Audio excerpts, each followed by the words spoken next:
The chair recognizes the honourable member for Kalani. Thank you very much, Madam Speaker. Madam Speaker, you have to bear with me today.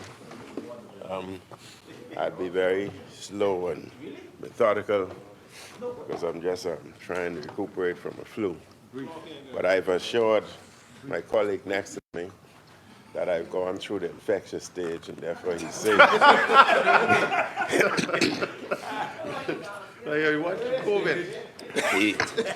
He would not be like my family. My family members isolated and locked me up in one particular room, refused to come in contact. When my granddaughter come by, she would just say, "Hi." But I've gotten over that, Madam Speaker. But, Madam Speaker, I want to remind the residents of Kalani that on Saturday, we would be having a pink walk in support of breast cancer, as this is Breast Cancer Awareness Week. And all are invited.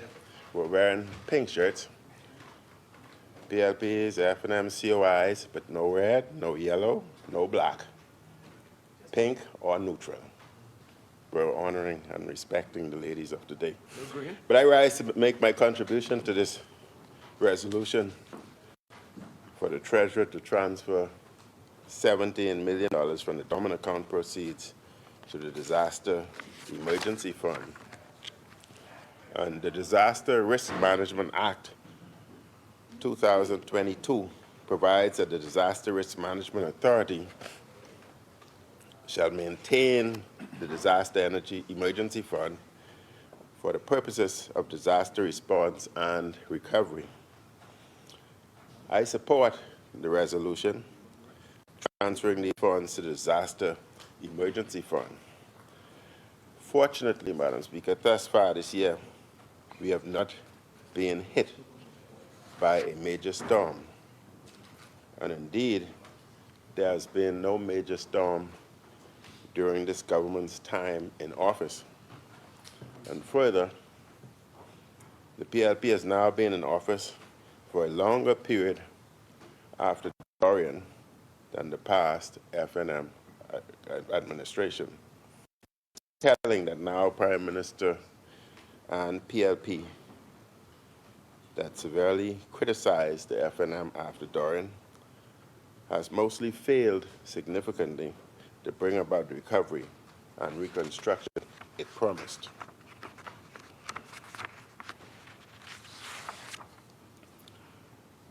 This is part of this government's overall failure in the Family Island.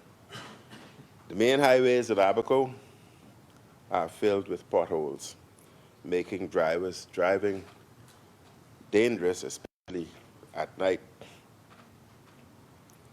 The grand relief the PLP promised Abaco has mostly not materialized. And Madam Speaker, during my administration, we faced the worst storm in the country's history with Hurricane Dorian.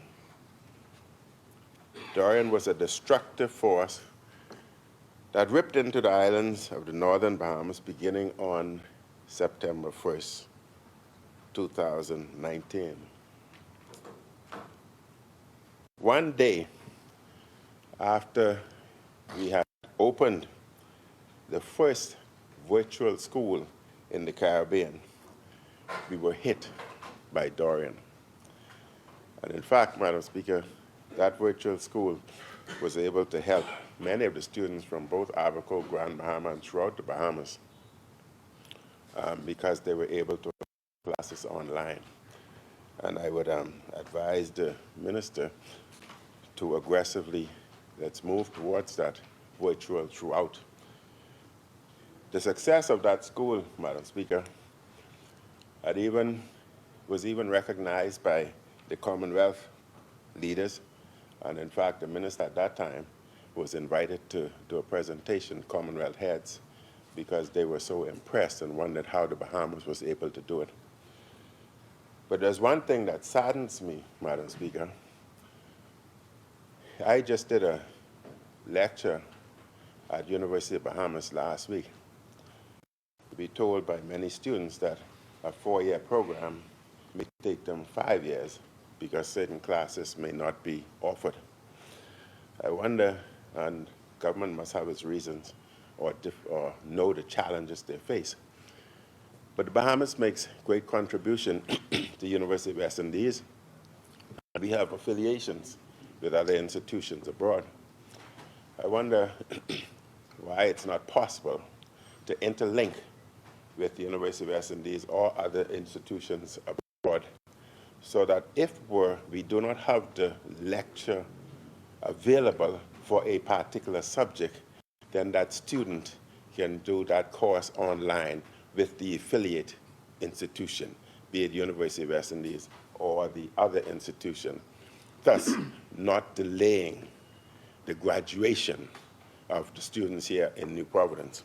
And our virtual school was on the road and obviously would have resolved that issue, but it's something the University of Bahamas needs to look at thoroughly, because it's distressing for a student to enter a program thinking just 3 or 4 years and takes 5 years, not due to their fault.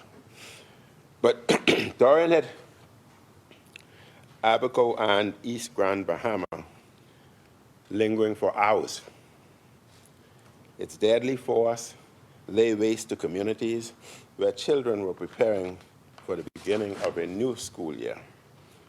At its peak, Dorian had maximum sustained winds of 185 miles per hour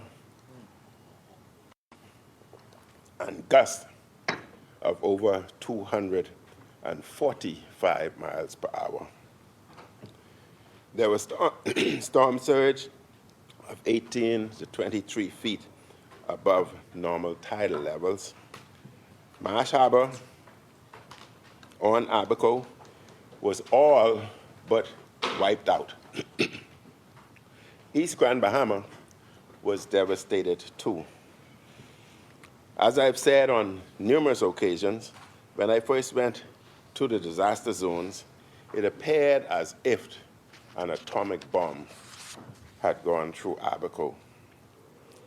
My administration knew that a new organization was required to respond to the unprecedented destruction.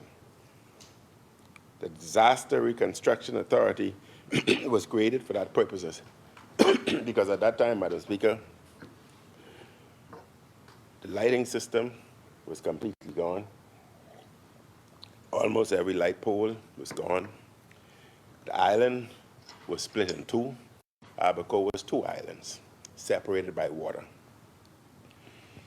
The water supply was gone. The docks were gone. The roads were havoc. The sewer systems were gone. It's as if Abaco existed no longer. The government structure, schools, all destroyed or damaged. And as a result, everything had to be rebuilt from scratch as quickly as possible. And if you review the history of storms, it takes about 3 to 5 months to clear the island of the debris after a storm. Now that's 3 to 5 months, historically speaking, not Category 5, because they had not seen Category 5 yet. And therefore, you can imagine it was even worse. And before anything can be done, first and foremost, the island must be cleaned of its debris. 3 to 5 months under ordinary circumstances, but for Dorian, that was completely different. On coming to office, the Davis administration had different ideas as to how it should be configured. Hence the creation of the Disaster Risk Management Authority. Now, Madam Speaker, I want to say here, governments know why they make certain decisions. No government, be it PLP, FNM, COI, whoever, No government has intention of doing bad for its citizen. No government. Right. All governments has the intention of doing the best for its citizens, improving the quality of life. That's the goal and objective of governments. Our methods may be different, but the objective and the goal are the same. This is the right of a new administration, and we respect that. My administration did much work on Abaco and Grand Bahama in the aftermath of Hurricane Dorian. We spent tens of millions of dollars rebuilding the electrical and water network, schools, bridges, docks, roads, clearing debris from the land and sea, and repairing health services. It's as if, Madam Speaker, you're given a complete virgin territory that's filled with debris, and you're asked to introduce a government structure as soon as possible. That's basically what Abaco was. It was obvious that it would take many years to get back to normal due to the scope of the damage. Abaco and East Grand Bahama made many strides since the immediate aftermath of the storm, due in large part to the efforts of the residents of those islands. I commend the people of both Abaco and Grand Bahama for their strengths. The storm placed a heavy burden on them, but it did not break their spirit. Today, Madam Speaker, there's a storm brewing in the south. Watching the model, it would appear that next week it would hit our southern islands. And therefore, I ask the government, what are their plans for the southern islands? I can say that when we became government, within a matter of months, we were informed that there was a Category 5 storm, Hurricane Irma, traveling and would hit the southern islands. We then did air evacuation of those in the south that wanted to be removed, and we evacuated utilizing all the available planes to us and evacuated those people to safer areas, New Providence, Grand Bahama, etc., to ensure that no lives were lost. This storm is following and is projected to hit the southern islands, Long Island south. And therefore, I ask the government, what are their plans for the southern islands? Those individuals are watching, they're listening to me, and they want to live. So what are the plans? Madam Speaker, with climate change and warmer seas, hurricanes are now reaching Category 5 strength more frequently, and they are staying at that ferocity level for longer periods of time. Dorian's devastation was so severe that it took the full efforts of the Bahamian state, along with the help of friendly countries and international NGOs, to respond. In this era of superstorms, though we try our best, small countries like the Bahamas do not possess adequate internal funding to respond and to rebuild such disasters. This means the acquisition of ever-increasing government debt, which we must service. Such debt servicing means that less revenue is available for education, less for housing, healthcare, infrastructure, and other necessities. Responding to such natural disasters will be a new normal that may retard sustainable development in many countries. And using these funds will help the DRMA in the attempt to meet its responsibilities. We are in an election season. It is my hope that these funds will be exclusively used for disaster-related activities as is expected via the Act. I am curious as to why the government did not use these funds earlier. Why are they only doing so right before an upcoming general election? I urge the administration to exercise discipline with these funds, something of which the PLP sometimes forget exists. Madam Speaker, You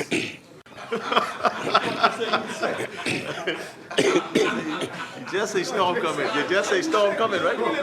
You say storm. Hey, hey. You say storm coming. Madam Speaker, in light of them throwing me off and causing cough and whatever the flare up, I hope that you would be so courteous and extend an extra 2 minutes.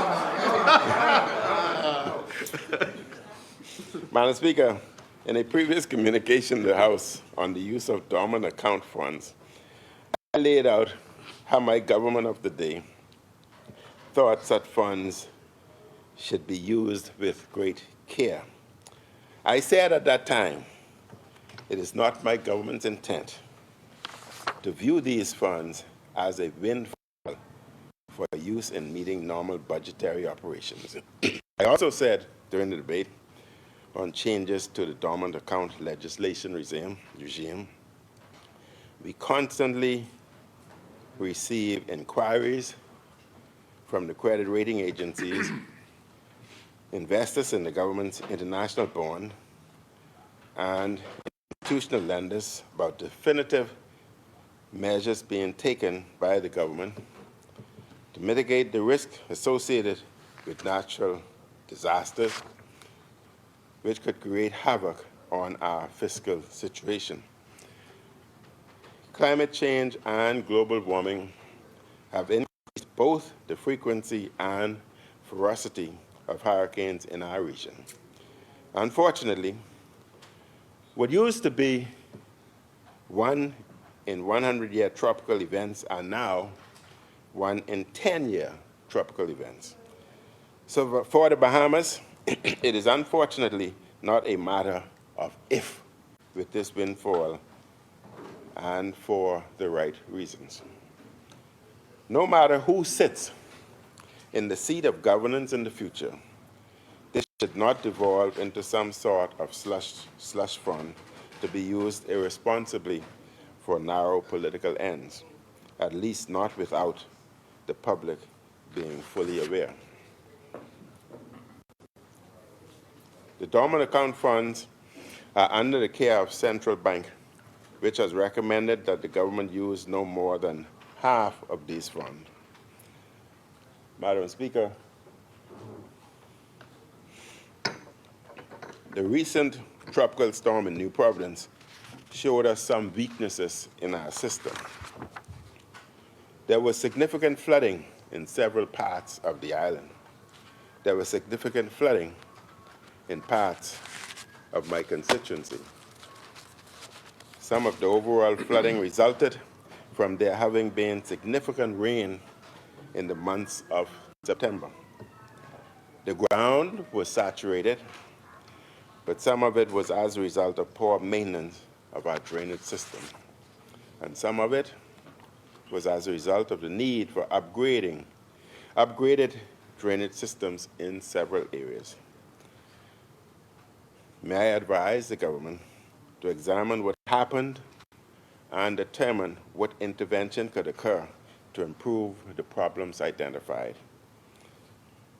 Use the tropical storm that we've just recently had as a test.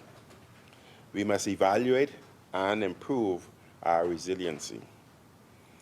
If just a tropical storm could create that much flooding on our main island, I am concerned as to what would result if we were hit in New Providence by a major hurricane or a minor hurricane, but being labeled as a wet storm. And many would be able to recall, the last wet storm that I can recall was Betsy in the mid-60s. Additionally, the persistent rain in September and the tropical storm led to significant potholes emerging across our roads in New Providence. These potholes are numerous and dangerous. In fact, Madam Speaker,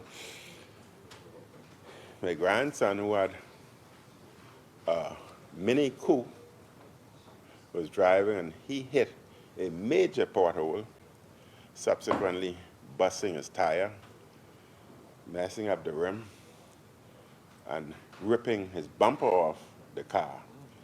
That's how devastating a pothole can be. And many people would have experienced the same effect.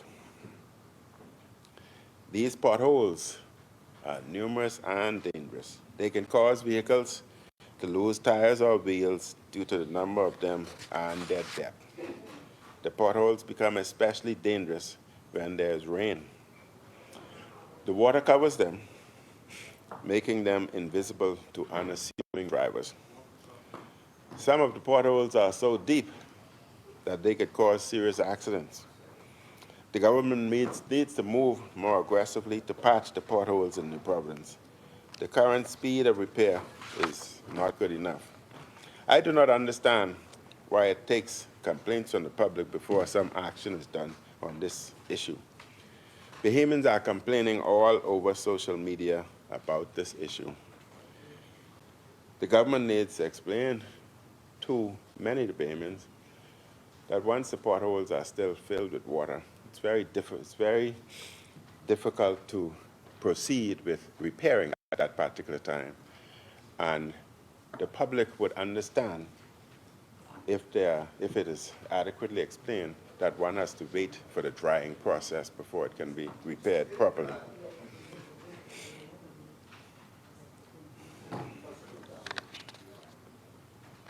The Prime Minister says the government has a lot of money. If so, then there should be no problem in executing the necessary contracts to ensure that the road network is in better shape. This is a problem that should never arise.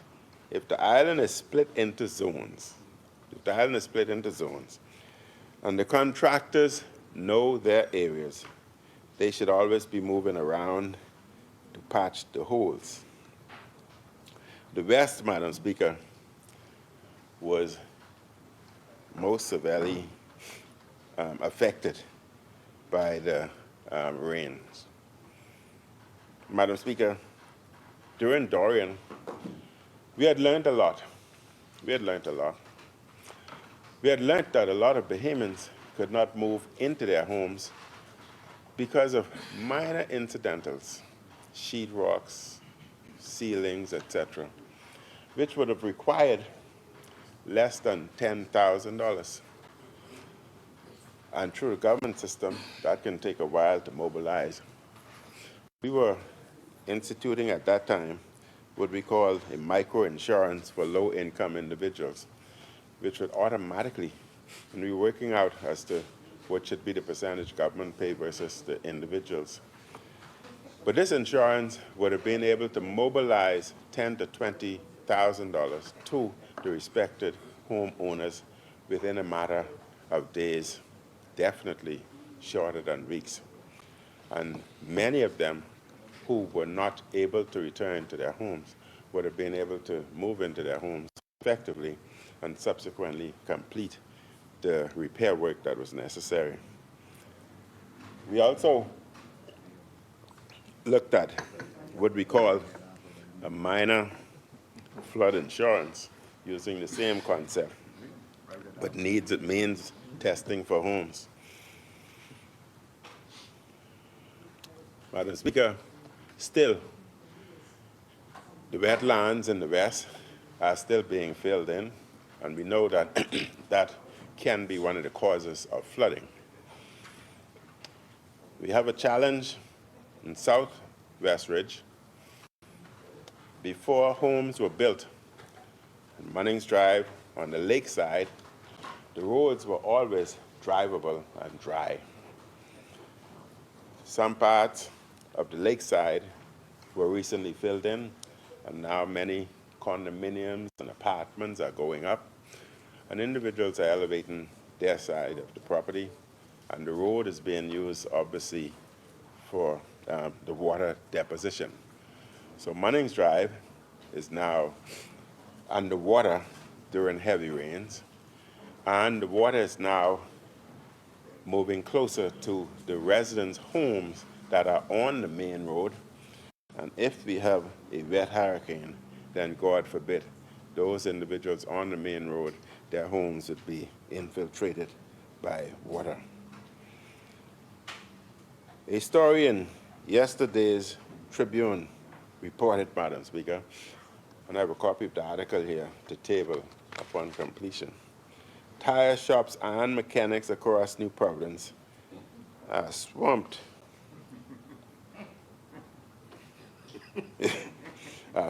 with customers as pothole-riddled roads worsened by recent rain wreak havoc on the vehicles and wallets alike. From Carmichael Road to Eastern Road, Balfour Avenue to Robinson Road, I'm quoting from the Daily. The island streets are pitted with deep craters and sunken asphalt, turning morning commutes into obstacle courses that leave drivers fuming and repairs mounting. The Tribune report went on to say, in 2022, ministry officials announced a 2-year paving program to resurface 55 miles of road between January 2024 and June 2025, following a survey that used new technology to predict where potholes would form. A senior civil engineer said most roads were graded 1 on a scale of 1 to 5, meaning they were in poor condition, but pledged that once the paving network was stabilized, there would be far fewer pothole complaints. Still, with thousands of potholes dotting the capital's street, that promise feels distant. In Abaco, residents say heavy rain has worsened conditions on major highways like the SC Bootle and Ernestine, while other islands are facing similar frustrations as deteriorating roads continue to damage vehicles and drain motorist pockets nationwide. Madam Speaker, I again support this resolution to transfer $17 million from the dormant account proceeds to the Disaster Emergency Fund. I hope the funds are put to good use and not used otherwise. Madam Speaker, they said what? Makes sense? Makes sense? Madam Speaker, I support this resolution. Thank you, Honourable Member.